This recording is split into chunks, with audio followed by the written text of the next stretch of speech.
Hola a todos de nuevo. Hoy me gustaría hablaros un poco del sueño y del descanso. Creo que es un tema que al final nos atañe a todos, en cierta manera, y bueno, por desgracia a una parte de la población de manera crónica, lo que le lleva a tener una bastante mala calidad de vida y de salud, por consiguiente, ¿no? Empezaremos diciendo que el organismo funciona por ciclos circadianos o biorritmos, y estos ciclos circadianos o biorritmos se regulan mediante la luz y la oscuridad, ¿no? Nosotros, sobre las 6 7 de la mañana, el páncreas dispara 3 o 4 unidades de insulina, creando una pequeña hipoglucemia reactiva que lo que nos hace muchas veces es despertarnos aunque estemos descansando, ¿no? Nos habrá pasado a todos, ¿no? Eso va acompañado que cuando llegan los fotones de la luz, se disparan catecolaminas como pueden ser adrenalina, noradrenalina, otros neurotransmisores como dopamina, ¿no? En busca de alimento, de actividad, de movimiento, ¿no? A medida que vamos metiéndonos en la tarde-noche, entran en juego otros neurotransmisores como pueden ser la serotonina, ¿no? Que nos da paz, tranquilidad, etcétera, ¿no? Y ya a medida que entra la oscuridad, entra en juego la melatonina, ¿no? Que es la precursora del sueño. Eso es un poco a nivel fisiológico cómo funciona el organismo. Pero ¿qué pasa? Que tenemos una vida en la que vivimos constantemente con luz artificial.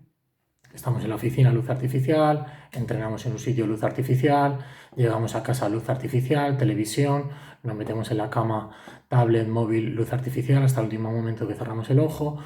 Y eso lo que le lleva al cuerpo es a desregularse, ¿no? A no saber cuándo es de día, cuándo es de noche, a no poder cumplir con estos ciclos que marcamos, ¿no? Explicaremos brevemente las partes en las que se divide el sueño, ¿no? El sueño tenemos una parte inicial que sería el sueño ligero, en la que bueno, empezamos a entrar a relajarnos, el hemisferio izquierdo empieza ya a relajarse y bueno, empezamos a introducirnos en el sueño. La parte principal, que es la de sueño profundo, que ocupa en torno a un 70% de nuestro descanso, y luego la etapa REM. La etapa REM conlleva más o menos entre un 25 o un 30% de nuestro descanso y es la etapa en la que soñamos, ¿no?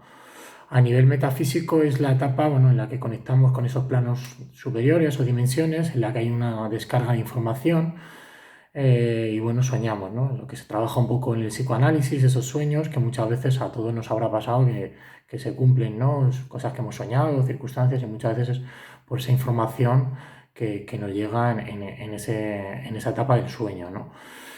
Eh, a nivel fisiológico también es una etapa bastante importante porque es una etapa en la que se disparan pues un montón de hormonas importantes para la reconstrucción y para el bienestar, ¿no? Como pueden ser hormonas de crecimiento, hormonas tiroideas, cortisol para desinflamar todas las inflamaciones del día, etcétera, ¿no?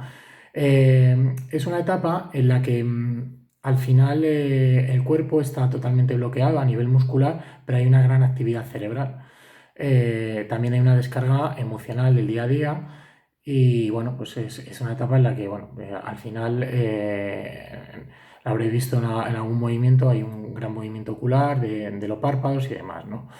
¿Qué nos lleva? Que si esta etapa no es buena o no es una etapa productiva, no se va a producir todo lo que estamos hablando, ¿no? Ese tipo de hormonas, de neurotransmisores también que se generan ahí, como los que he pronunciado al principio, catecolamina, noradrenalina, adrenalina, GABA, dopamina, serotonina, todo este tipo de neurotransmisores muy importantes. Por tanto, nos vamos a levantar agotados, sin la sensación de haber descansado y sin haber recuperado, porque realmente no ha habido una recuperación del cuerpo total y hay que empezar un nuevo día, ¿no? Con lo largo que se nos va a hacer el día, una situación así, un día tras otro, tras otro. A nivel fisiológico, el descanso, creo que todo el mundo conocemos que bueno, la privación de sueño de más de 6 7 días nos puede llegar a la muerte, ¿no?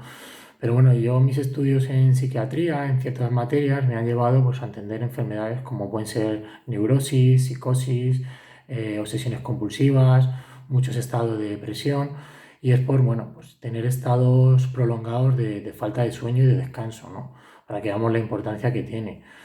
Luego a nivel físico también nos lleva muchas veces a comer más, ¿no? El cuerpo interpreta que estamos muchas más horas despiertos y por consiguiente necesitamos más alimento, más calorías, porque estamos más horas y necesitamos, ¿no?, más cantidad. Eso lleva muchas veces por ejemplo, a hacer una pérdida de peso y que aunque se haga muy bien el entrenamiento y la nutrición, no se baje de peso. Y muchas veces es eso, porque hay una gran deficiencia de sueño con 3, 4, 5 horas que además no son nada reparadoras, ¿no? Bueno, eso es un poco a nivel de general cómo lo que afecta al sueño, ¿no? Vamos a ir hablando de algunas herramientas para que no se alargue mucho el vídeo y bueno, que al final es lo que nos interesa, ¿no? Empezaremos diciendo que bueno, al final para entrar en el sueño necesitamos estar en un sistema nervioso un poco ya menos simpático y más parasimpático, de reconstrucción, etcétera, ¿no? ¿Qué pasa? Si hemos tenido una discusión con el jefe, con mi mujer, hemos visto una película, una llamada que nos ha alterado y demás, y nos metemos en la cama, va a ser complicado el conciliar el sueño. Por consiguiente, intentemos que intentar apalear ese sistema nervioso, relajarlo de alguna manera. Una herramienta para mí creo que es fundamental es la meditación. He hecho un vídeo ya hablando de ella y bueno, nos relaja muchísimo el sistema nervioso central, relaja también el hemisferio izquierdo. O sea, bueno, es una herramienta bastante potente para ello, ¿no? A la vez, intentar entrar en la cama, pues eso, como 3 cuartos de hora, una hora antes, sin ningún tipo de estímulo, ¿no? Sobre todo, pues tablet, móviles o demás. Sobre todo la luz azul, ¿no? Los dispositivos ahora normalmente vienen con un botón en el que se puede desactivar esa luz azul para que nos metamos en la cama, si nos metemos con el dispositivo porque tenemos que seguir trabajando o cualquier cosa, pero no afecte tanto a que la melatonina empiece a actuar, ¿no? Otra herramienta que puede ser que nos puede ser beneficiosa puede ser el deporte, ¿no? El deporte o actividad física, un paseo y demás, para relajar ese estrés del día a día, venir un poquito más cansados y entrar mejor en el sueño. Pero si es un deporte de un poco de alta intensidad, hay que separarlo en torno a 2 horas antes del descanso, ¿no? Porque si no, excitamos mucho también ese sistema nervioso central y al final nos va a costar conciliar el sueño. En cuanto a la nutrición, os diré que, bueno, grandes cenas y demás, pues también es complicado, ¿no? Sobre todo si son digestiones con altas dosis de proteína y demás, van a ser unas digestiones que nos van a llevar a tener un descanso peor porque al final se va a llevar mucha energía, vamos a dormir peor, etcétera, ¿no? Por supuesto, a media tarde o tal, dejar todas las sustancias excitantes, como pueden ser, por supuesto, cafeínas, refrescos, etcétera. Intentar también por la noche no meter mucho cacao, porque al final también lleva cafeína y al final están normalmente en el hígado hasta 5 o 6 horas, vais disparándolo, que nos lo tomemos a las 11 de la noche, a las 4 o 5 de la mañana seguimos teniendo un poco de cafeína en sangre, lo que nos va a hacer conciliar peor el sueño. Otra herramienta, bueno, pues sería el que ya sabemos que todas las horas normales que hemos escuchado siempre, entre 7 y 8 horas, yo creo que menos de 7 horas para un adulto es algo que al final se va a notar. Si hacemos deporte o un deporte, bueno, con ya una cierta frecuencia, yo recomiendo en torno a 8 horas, ¿vale? Porque al final es lo mínimo para una recuperación óptima del cuerpo y estar al día siguiente, bueno, pues otra vez para la lucha, huida del trabajo, del deporte, de los niños, atasco y demás, ¿no? El fin de semana, bueno, se puede compensar con algo de siesta, bueno, hay menos actividad, pero bueno, sí que en el día a día intentar estar cerca de esas 7:30, 8 horas, sobre todo si hacemos deporte, pero nunca menos de 7 horas. Y esas horas sí que hago hincapié en que no es lo mismo, por lo que os comentaba al principio de los biorritmos, el empezar a dormir de 10 de la noche a 7 de la mañana que empezar de 2 de la mañana a 10 de la noche. El descanso del cuerpo no tiene nada que ver, aunque sean 8 horas, por lo que os comentaba al principio, el tema de los biorritmos, la luz, etcétera, ¿no? En cuanto a recomendaciones, bueno, pues eso en general, ¿no? Cuando ya sea una persona que es a nivel crónico, hay que ver un poco el compendio, como siempre digo, de qué lleva eso, ¿no? Normalmente puede ser un distrés ya mantenido por una situación emocional X que no está resuelta, una situación que muchas veces puede ser visible para la persona o analizable y otras veces que no se da cuenta o puede ser algo que venga arrastrando del pasado que tenga un estado emocional que le lleve a un estrés mantenido que no le deje dormir, ¿no?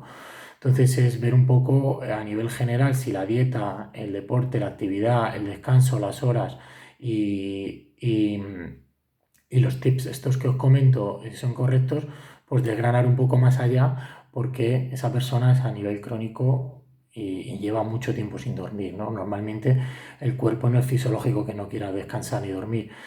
Normalmente viene por algo y hay que tratar ese algo y ir un poco, como siempre digo en mis vídeos, ir a la raíz y desgranar, ¿no? En tema de suplementación, os recomendaría a la gente que ya no consigáis mediante estos medios un poco más naturales el descanso, bueno, pues se puede introducir de forma natural melatonina o triptófano, que es el aminoácido precursor de la melatonina.